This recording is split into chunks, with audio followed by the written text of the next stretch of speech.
النهاردة بقى هنعمل الفراخ بطريقة سهلة جدا، مش هنحتاج لا فرن ولا غيره، في الطاسة كده وهنعمل أحلى فراخ ممكن تاكلوها. هتفضل طرية وجوسي كده من جوه، وبصراحة منجزة جدا الطريقة دي، وبتاخد تقريبا نص الوقت اللي بتاخده في الفرن. زي ما انتوا شايفين كده حطيت معلقة من السمنة، لو ما عندكيش ممكن زيت بس بلاش زبدة. وكنت مقطعة الفراخ قطع، الفرخة متقطعة عندي 12 قطعة. هنزل مثلا بنصهم الاول زي ما انتوا شايفين مقطعين حجم صغير يعني مش كبير. هديهم الصدمة التمام، يعني لازم الطاسة تبقى سخنة زي ما انتوا شايفين كده، بتطلع دخان علشان تاخد الصدمة والفراخ ما تنزلش ميتها. اول ما تبتدي الفراخ كلها تاخد لون زي ما انتوا شايفين كده، وانزل بالدفعة التانية، وبعدين تاخد اللون اشيلها بقى زي ما انتوا شايفين.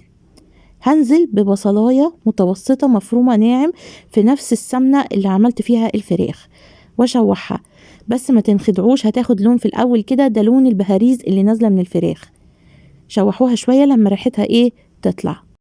بعد كده هكون مقطعة طماطم وفلفل اخضر صغير خالص، طبعا حسب رغبتك، حابة تكتري الطماطم تقللي الفلفل، تستخدمي فلفل شطة سبايسي براحتك. هشوحهم دقيقة كده مع البصل لغاية ما ريحتهم تطلع، وانزل بالبهارات بتاعتي.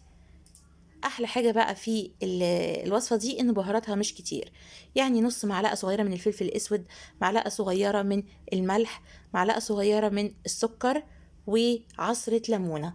بتفرق جدا جدا جدا في التتبيلة دي، بتدي مزازة حلوة كده بس مش باينة للفراخ.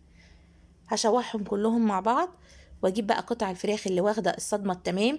دي اهم حاجه في الوصفه، ان الفراخ تاخد صدمه وما تنزلش ميتها زي ما شفتوا كده، علشان طعمها ما يبقاش زفر كده وما يبقاش ليها ريحه مش ظريفه. حطيت كل الفراخ، هبتدي بقى اقلبهم واجيب تحت فوق، بحيث اضمن ان كل قطع الفراخ بتاعتي اتشربت من الصوص اللي انا عاملاه ده. انا في العاده لما بكون مكتره الخضار بكتفي بالخضار بس، واللي هو الطماطم والفلفل يعني، وما بحطش ميه. هنا انا كنت حاطه كميه قليله، فاستخدمت تقريبا زي ما انتوا شفتوا كده ربع كوبايه من الميه، وهسيبها بقى تغلي غلوه وبعدين اوطي عليها. عايزه اقول لكم بعد ما غليت كده ضفت معلقه صغيره من البابريكا، لاني كنت نسيت اضيفها، فتبقوا تضيفوها. دلوقتي استوت اهي، محتاجتش ميه مني. انتي لو احتاجت ميه منك ضيفي عادي جدا، ودايما قلبيها مره كده يمين مره شمال علشان ما تتحرقش من حته وحته تاني لا. قلت بقى اديها وش في الفرن، انتي كده تقدري تاكليها من الطاسه على طول ولا يهمك.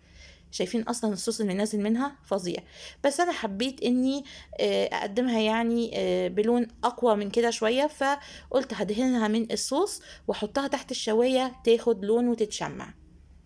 كده انا دهنتها.